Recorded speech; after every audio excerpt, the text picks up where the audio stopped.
Welcome to Target GS Telugu. మనం ప్రతిరోజు కూడా టెట్కి సంబంధించి ఒక సైకాలజీ చెప్పుకుంటున్నాం.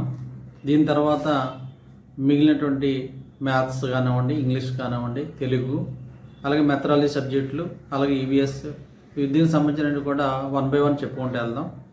అయితే మీరు ఈ వీడియో చూసేవాళ్ళు ప్రతి ఒక్కరు కూడా సబ్స్క్రైబ్ చేయండి. సబ్స్క్రైబ్ చేస్తే వెంటనే నేను వీడియో పెట్టగానే మీకు వస్తుంది.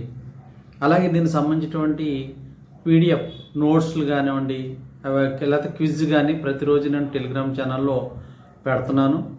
మీరు ఆ టెలిగ్రామ్ ఛానల్లో కూడా లాగిన్ అయిన తర్వాత టార్గెట్ జిఎస్ తెలుగు ఎక్కడ స్పేస్ లేకుండా క్యాపిటల్ లెటర్స్తో కొట్టారనుకోండి, టార్గెట్ జిఎస్ తెలుగు అని మీకు వస్తుంది. దాన్ని టచ్ చేస్తే మీరు అది ఓపెన్ అవుతుంది. అందులోనూ మొదటి నుంచి నేను పెట్టినటువంటి పీడిఎఫ్లు కానీ, లేకపోతే క్విజ్ సంబంధించినటువంటి క్వశ్చన్స్ అండ్ ఆన్సర్స్ కానీ అన్నీ అందులో ఉన్నాయి మీకు.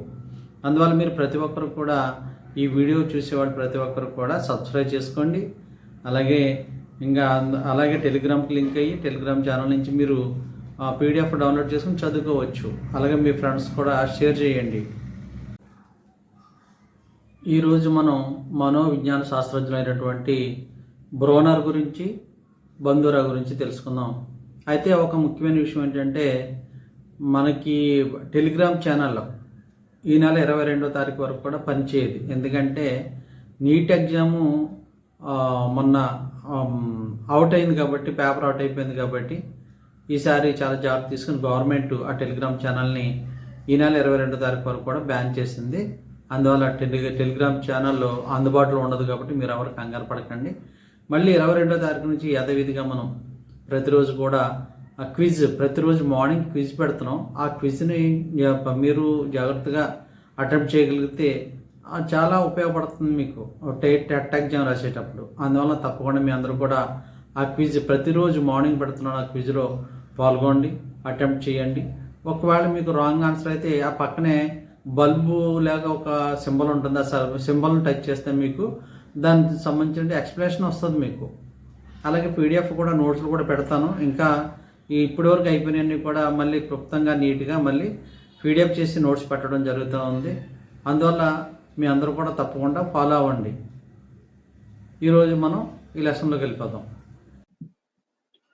జెరోమ్ బ్రోనర్ లెర్నింగ్ థియరీ, అభ్యాస సిద్ధాంతం గురించి మనం ఈరోజు తెలుసుకుందాం. జెరోమ్ బ్రోనర్ ఒక అమెరికన్ మనోవిజ్ఞాన శాస్త్రవేత్త.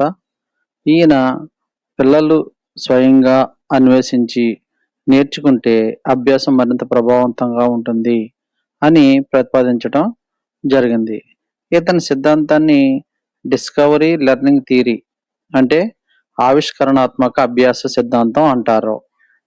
ఇది బ్రోనర్ ప్రకారం ఉపాధ్యాయుడు నేరుగా సమాధానం చెప్పకుండా విద్యార్థి స్వయంగా అన్వేషించి జ్ఞానాన్ని నిర్మించుకోవాలి.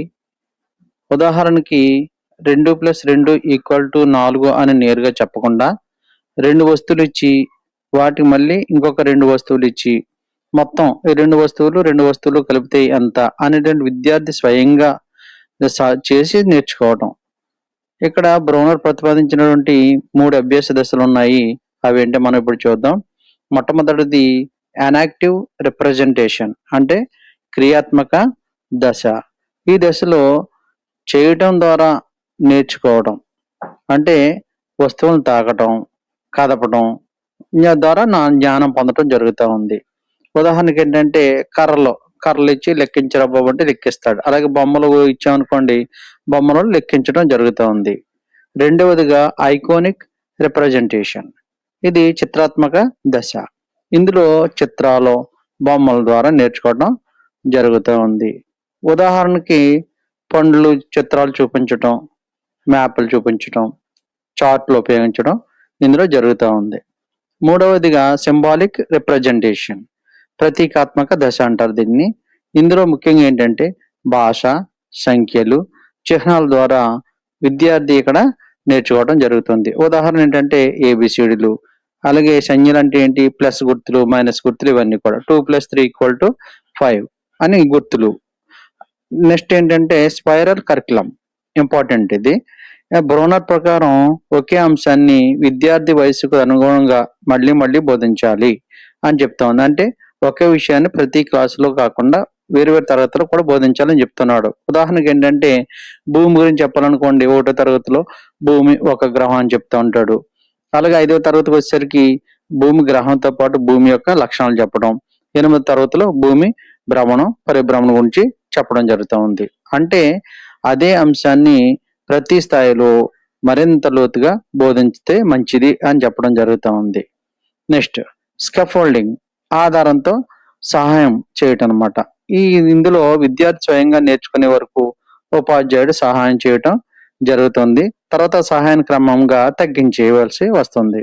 అంటే ఉదాహరణకి ఏంటంటే సైకిల్ నేర్చుకునేటప్పుడు మొదట పట్టుకొని నడిపించడం, తర్వాత వదిలేయటం ద్వారా పిల్లోడు తనకు తానుగా సైకిల్ తొక్కడం నేర్చుకుంటూ ఉంటాడు. అదేవిధంగా విద్యాపరమైన ప్రాముఖ్యత ఏంటంటే విద్యార్థి కేంద్రీకృత బోధన, క్రియాశీల అభ్యాసనం, స్వయంగా నేర్చుకోవటం, సమస్య పరిష్కారం, సృజనాత్మకత పెరగటం ఇవన్నీ జరుగుతూ ఉంటాయి. ముఖ్యాంశాలు మనం చూద్దామండి ఒకసారి. ముఖ్యాంశాల్లో ముఖ్యంగా ఏంటంటే డిస్కవరీ లెర్నింగ్ థియరీ ప్రతిపాదించిన వారు ఎవరు అనండి. అలాగే 3 దశలు అంటే ఎనాక్టివ్, ఐకానిక్, సింబాలిక్. ముఖ్య భావన ఏంటంటే స్పైరల్ కరికులం. బోధన విధానం ఏంటంటే learning by discovery.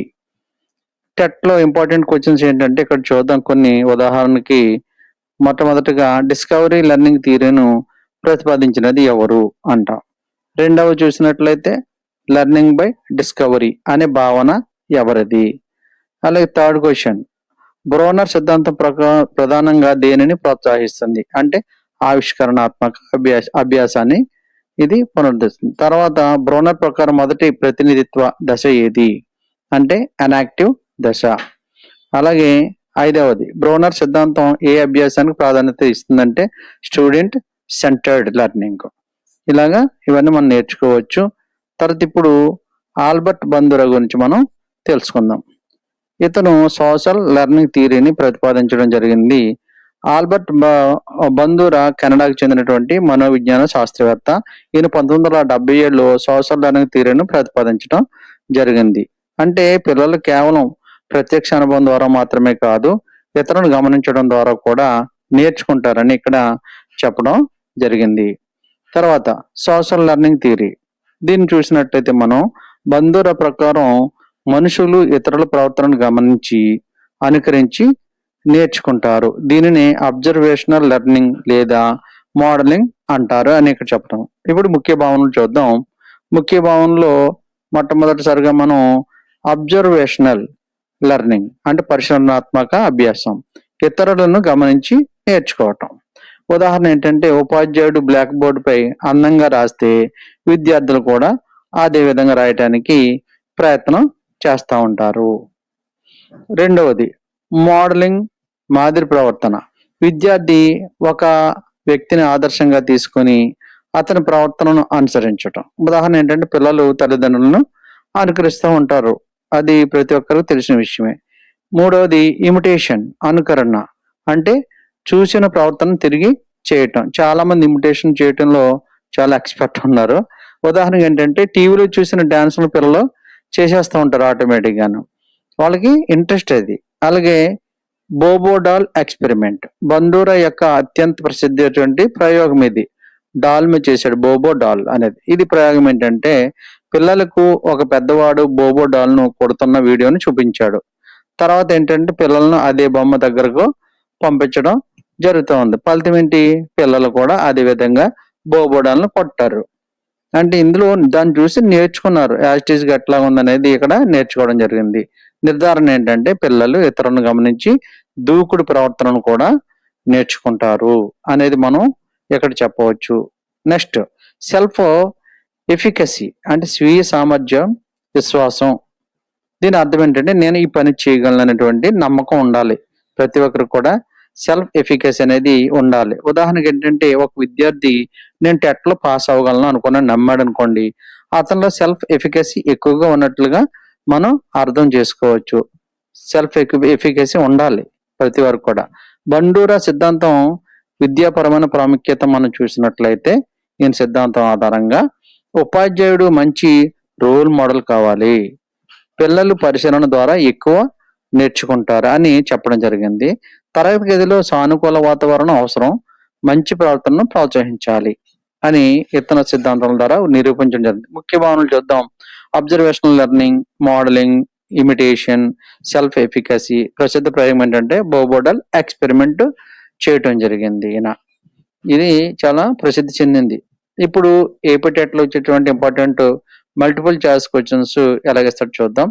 Social learning థియరీను ప్రతిపాదించినది ఎవరు అని అడిగాడు. రెండవది, బోబోడల్ ఎక్స్పెరిమెంట్ ద్వారా బందూరా ఏ విషయాన్ని నిరూపించాడు అంటే అబ్జర్వేషనల్ లెర్నింగ్ నిరూపించడం జరిగింది. మూడవది, పరిశీలనాత్మక అభ్యాసం అనే భావన ఎవరిది? ఇది డైరెక్ట్ క్వశ్చన్. నాలుగవది, సెల్ఫ్ ఎఫికసీ అనే భావనను ప్రతిపాదించినది ఎవరు? ఐదవది, క్రింది వాటిలో బందూరా సిద్ధాంతానికి సంబంధించినది ఏది? అంటే ఏముంది, సోషల్ లెర్నింగ్ థియరీ అనేది మనం ఇక్కడ అర్థం చేసుకోవచ్చు.